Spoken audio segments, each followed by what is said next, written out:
वाचण्याची पद्धत शब्दामध्ये जेव्हा डबल ई जोडी येते तेव्हा त्याचा आवाज ए ए असा न होता ई असा होतो. म्हणजे आपण ई चे आवाज पाहिले ए ई ई असे 3 आवाज आहेत ना. मग त्यापैकी आपण या ठिकाणी डबल ई चा आवाज ए न होता काय होतो ई असा होतो. म्हणजे हा जो हे जे आवाज आपण पाहिले त्यामध्ये डबल ए न होता ई असा आवाज होतो.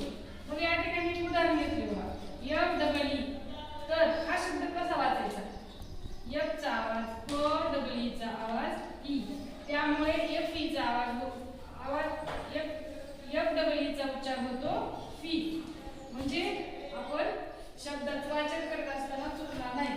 जर आपण अशा पद्धतीने आवाजानुसार वाचन केलं त्याचं तर निश्चित एकही शब्द आपला चुकणार नाही. तर या ठिकाणी काही उदाहरणं घेतली जातात. बी डबल ई. आता ह्या शब्दाचं वाचन कसं करायचं बघा. बीचा आवाज ब डबल ईचा आवाज ई. काय झालं उच्चार बी. ठीक आहे. आता इथं बी डबल ई टी. बीचा आवाज ब डबल ईचा आवाज ई टीचा आवाज ट. काय झालं उच्चार बी ट. बस. त्यानंतर नेक्स्ट वर्ड आहे एफ डबल ई डी. एफचा आवाज फ डबल ईचा आवाज ई डीचा आवाज ड. काय झालं उच्चार feed. Very nice. Next word पहा एच डबल ई एल. एचचा आवाज ह डबल ईचा आवाज ई एलचा आवाज ल. काय झालं उच्चार ईड. P double E L. पीचा आवाज फ डबल ईचा आवाज ई एलचा आवाज ल. काय झालं उच्चार पीड. P double E P. पीचा आवाज फ डबल ईचा आवाज ई पीचा आवाज फ. काय झालं उच्चार पीप.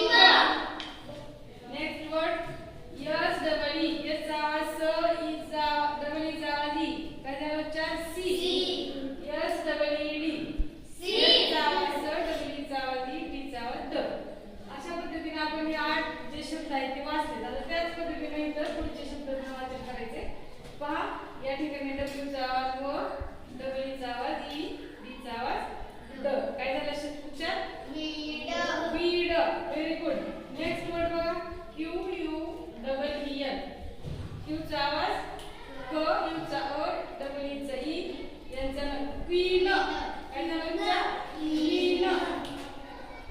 त्यानंतर next word B double E L. बीचा आवाज ब डबल ईचा आवाज ई यांचा आवाज न. काय झालं उच्चार bean. Next word N double E D. याचा आवाज न डबल ईचा आवाज ई डीचा आवाज ड. काय झालं उच्चार नीड. गुड. नेक्स्ट वर्ड पहा एफ डबल ई.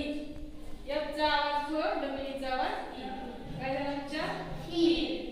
त्यानंतर पीचा आवाज फ डबल ईचा आवाज ई केचा आवाज क. काय झालं उच्चार पीक. आरचा आवाज